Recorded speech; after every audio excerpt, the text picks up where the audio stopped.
covering the entire Piedmont Triad and everywhere you are. This is WXII 12 News at 6. After civil rights leader Franklin McCain is laid to rest, students in the Triad are coming together to honor another, Dr. Martin Luther King Jr., how their legacy is being passed on. Plus, it's the deadliest attack against U.S. civilians in Afghanistan since the war began nearly 13 years ago. What sparked the attack and how one survivor was able to escape. And new allegations of political payback are being leveled against New Jersey Governor Chris Christie, how some say he used Hurricane Sandy against his rivals. But first, a chance for some snowflakes here in the Triad. Thank you for joining us tonight. I'm Veronica White. I'm here with meteorologist Brian Slocum. And Brian, are we talking about any of that snow sticking? It depends. Temperatures are on the cold side, so if you get enough, it could affect area roadways, but this is not expected to be a major issue. Locally, the mountains, though, they had some snow last night. They're gearing up for another round a little bit later on tonight. You take a live look at the city of High Point. We're starting to see twilight unfolding over the area right now. Conditions will continue to cool down, and they never really got all that warm today either, with temperatures starting to warm up a little bit in the days ahead. Let's take a look at maps. Doppler is clear for the moment, although in the last 24 hours, we had some decent snowfall. About an inch fell in Boone during the late evening hours last night into the overnight hours, and things are starting to settle down as we head into the early evening hours. Another band of snow looking pretty potent as it starts to roll our way.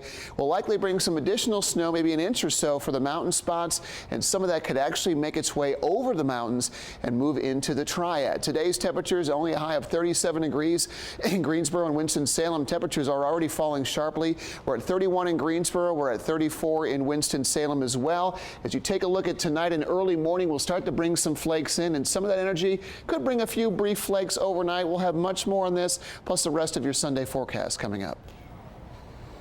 Today, local college students came together as part of the National Day of Service in honor of Dr. Martin Luther King. Ruth Vickers was there to share what they did with a unique MLK read-in. This is actually the 5th year that Winston-Salem State University as well as Wake Forest University has partnered together for this event. It's the MLK Read-In, allowing students to basically partner up with other local children ages 4 to 10 years old in the community to teach them about the legacy and history of the civil rights movement as well as Dr. Martin Luther King.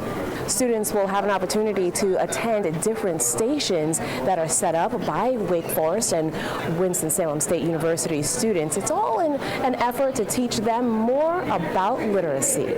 Each child that comes in will be paired with at least one reading buddy that'll go around to all of the stations with them, learning more about Dr. King and the legacy of civil rights. It's our hope that not only do they, come in contact with some wonderful books, to enhance their childhood and to enhance their abilities, but also to expand their mind. That they're learning about our different historical figures, and they're learning about different things in life, but also having fun while doing it. At the end of this MLK read-in, students will walk away with some slightly used books as well as some new books talking about the civil rights movement. Reporting from Wake Forest University, I'm Talitha Vickers for WXII 12 News. In addition to the university's Hands-On Northwest North Carolina and Girl Talk Triad also helped to organize the event. Well, a funeral service was held in Charlotte yesterday for Franklin McCain, one of the original Greensboro Four, who died last week. Family, friends, and members of the community gathered at Friendship Missionary Baptist Church to remember and say goodbye to the civil rights pioneer. McCain was one of 4 college freshmen who protested segregation in 1960 by sitting in at a whites-only lunch counter at a Woolworth store in Greensboro. Reverend Jesse Jackson was among those who honored McCain. All of this New South comes from the risk that these young men took. This is a big, big moment in the South and in American life. McCain was 73 years old. He is the second of the Greensboro Four to have died.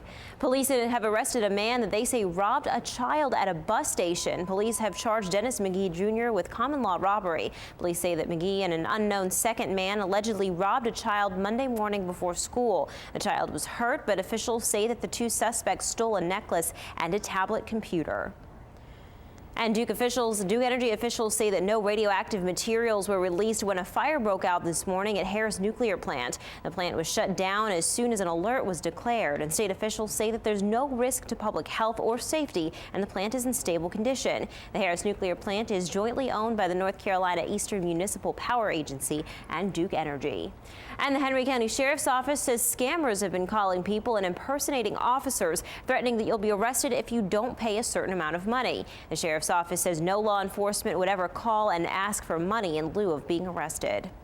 Well, a North Carolina law that links ultrasounds to abortions has been struck down. Yesterday, federal judge Catherine Eagles ruled the law, which made doctors describe required ultrasounds to women who want to terminate pregnancies, was unconstitutional. In her ruling, Eagles said that states don't have the power to force healthcare providers to be a bearer of an ideological message.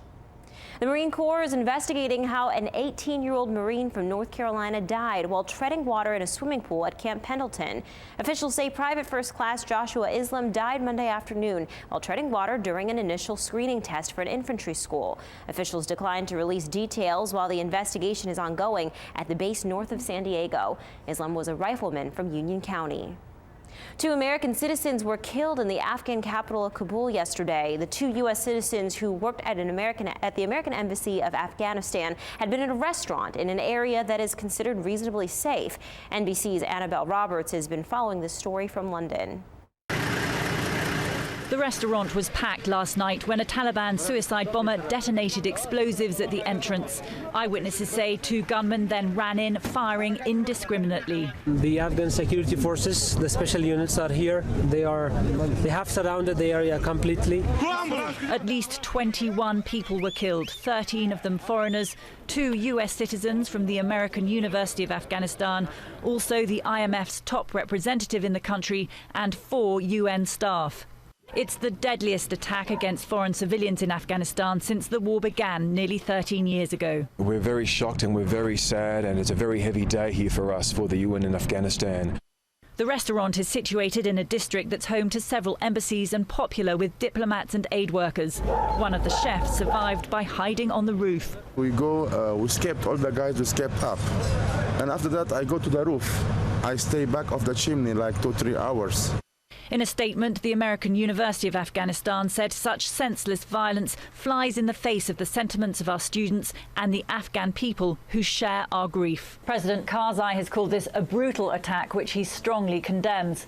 Remember, most foreign forces are due to withdraw later this year, so this attack in a so-called safe zone of Kabul really does throw the spotlight again on the Afghan security forces' ability to take on the Taliban. Back to you.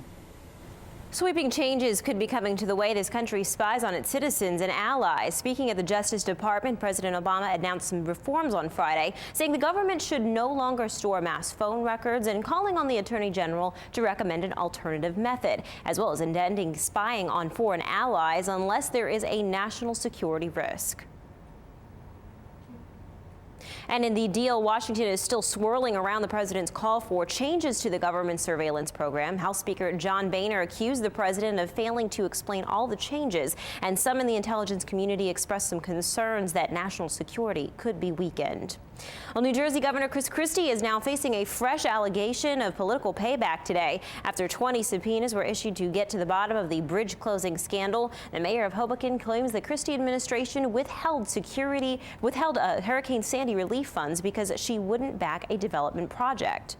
The lieutenant governor came to Hoboken. She pulled me aside in the parking lot and she said, I know it's not right. I know these things should not be connected, but they are. And if you tell anyone, I'll deny it. And the Christie administration called the allegations categorically false, but Democratic leaders in New Jersey's Senate say they're going to investigate the aid allegations along with the September lane closures on the George Washington Bridge. Today, some women in the triad were screened for the #1 killer of women in the United States. Novant Health and Go Red for Women partnered to hold a free health screening at Macy's in Greensboro. Women received free blood pressure and cholesterol screenings to help check for problems that could lead to heart disease. Heart disease is a growing problem, and doctors say early detection can be the key to saving lives. It's so important because heart disease is the #1 killer of women in our society. So we in Greensboro and Kernersville and Novant Health want to screen our women so that we know that we can pick up disease earlier so we can prevent problems later. According to the Guilford County Health Department, heart disease and stroke are the leading cause of death among men and women in Guilford County.